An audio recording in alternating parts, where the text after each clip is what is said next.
কিয়ামতের মাঠে এক শ্রেণীর মানুষ আরাফ নামক স্থানে অবস্থান করবে, অর্থাৎ তারা জান্নাতেও যাবে না, জাহান্নামেও যাবে না। খুব একটা ভয়ঙ্কর পরিস্থিতি তখন সৃষ্টি হবে। তারা কারা? তারা এমন একটা ব্যক্তি যে যারা জাহান্নামে যাবে না, জাহান্নামের আগুন তাদের জন্য হারাম হয়ে গেছে। কেন? কারণ আল্লাহ তাআলা ওয়াদা করেছেন সূরা সফের ভিতরে, ইয়া আইয়ুহাল্লাযীনা আমানু, হে ঈমানদারগণ, হাল আদুল্লুকুম আলা তিজারাহ, তোমরা কি আমার সঙ্গে এমন একটি ব্যবসা করবে যা তোমাদের জন্য জাহান্নামের আগুনকে হারাম করে দেবে। তুনজিকুম মিন আযাবিন আলীম, জাহান্নামের আগুন তোমাদের জন্য হারাম করে দেবে। সেটা হচ্ছে তুমিনুনা বিল্লাহ, আল্লাহর প্রতি ঈমান আনবে, ও রাসূলিহি, এবং রাসূলের প্রতি ঈমান, ও তুজাহিদুনা ফি সাবিলিল্লাহ, আল্লাহর রাস্তায় তোমরা জান এবং মাল দিয়ে জিহাদ করবে, যুদ্ধের ময়দানে অংশগ্রহণ করবে, শহীদ হবে, আল্লাহর জান্নাত তোমাদের জন্য ওয়াজিব হবে এবং জাহান্নাম তোমাদের জন্য হারাম হয়ে যাবে। তা আল্লাহ তাআলা ওয়াদা করেছেন যারা আল্লাহর রাস্তায় শহীদ হয়, জীবন দেয়, জিহাদ করে, তাদের জন্য আল্লাহর জাহান্নাম হারাম হয়ে যায়। কিয়ামতের মাঠে তাদেরকে জাহান্নামে দেওয়া হবে না এই জন্য যে তারা জিহাদ করেছে আল্লাহর রাস্তায়, দ্বীনের রাস্তায় জিহাদ করেছে, শহীদ হয়েছে, এজন্য তাদেরকে জাহান্নামে দেওয়া হবে না। জান্নাতে কেন দেওয়া হবে না?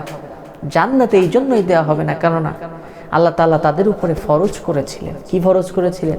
ওয়াকাদা রাব্বুকা আল্লা তা'বুদু ইল্লা ইয়াহু ওয়া বিল ওয়ালিদাইনি ইহসানা, তোমার রবের পক্ষ থেকে ফয়সালা হয়ে গেছে, চূড়ান্ত ফয়সালা। তার ইবাদত করার পর তোমরা তোমার বাবা মায়ের খেদমত করবে, তাদের সঙ্গে ভালো আচরণ করবে। তারা যদি তোমার উপর অসন্তুষ্ট হয়, আল্লাহর জান্নাত তোমাদের জন্য হারাম হয়ে যাবে। তার মানে তারা উভয় সংকটে পড়ে যাবে যে এই মানুষগুলা একদিকে আল্লাহর রাস্তায় জিহাদ করেছে, আবার তারা বাবা মায়ের সঙ্গে বেয়াদবি করেছে, যার কারণে একদিকে জিহাদ করার কারণে জাহান্নাম হারাম হয়েছে, আবার বাবা মায়ের সঙ্গে বেয়াদবি করার কারণে জান্নাত তাদের জন্য হারাম হয়ে গেছে।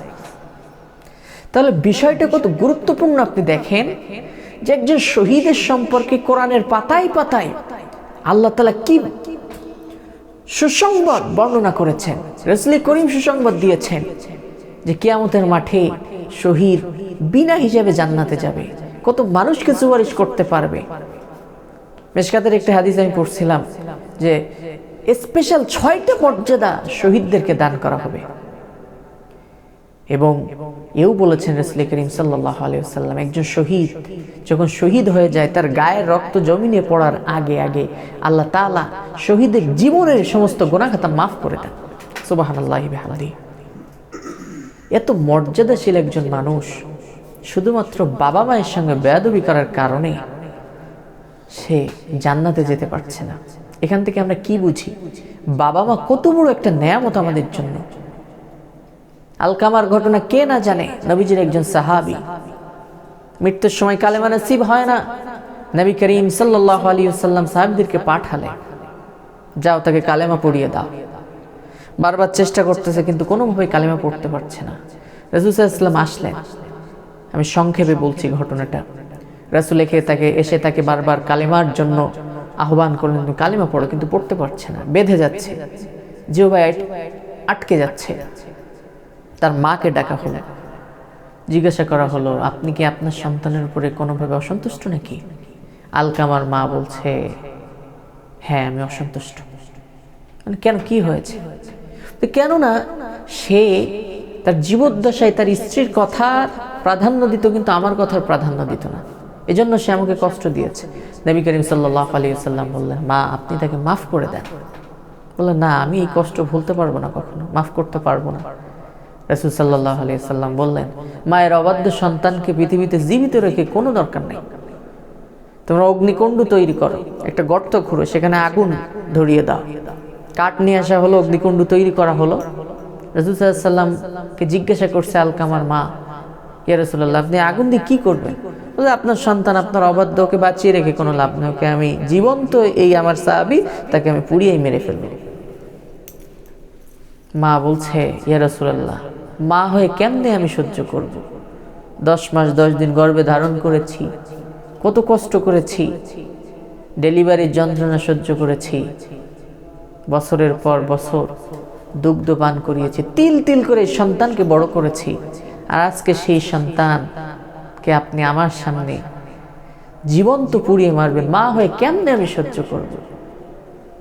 রাসূল সাল্লাল্লাহু আলাইহি ওয়াসাল্লাম বললেন, ও আলকামার মা, এই সামান্য আগুনে আপনার চোখের সামনে ফেলা হচ্ছে, এই জন্য আপনি সহ্য করতে পারছেন। আপনি কি জানেন এই অবস্থায় যদি আলকামা মারা যায়, কিয়ামতের মাঠে এতে কঠিন থেকে কঠিন হাজার গুণ পাওয়ারফুল যে আগুন, জাহান্নামের আগুন তার জন্য অপেক্ষা করছে, আপনার সামনে দিয়ে আপনার সন্তানকে সেদিন জাহান্নামে নিক্ষেপ করা হবে, আপনি কেমনে সহ্য করবেন? মায়ের মন নরম হলো, মা বললেন, আমি আল্লাহর রাস্তা থেকে মাফ করে দিলাম। আলকামা সঙ্গে সঙ্গে পড়ে নিল, আশহাদু আল্লা ইলাহা ইল্লাল্লাহু ওয়াহদাহু লা শারীকা লাহু ওয়া আশহাদু আন্না মুহাম্মাদান আবদুহু ওয়া রাসূলুহু। আল্লাহু আকবার।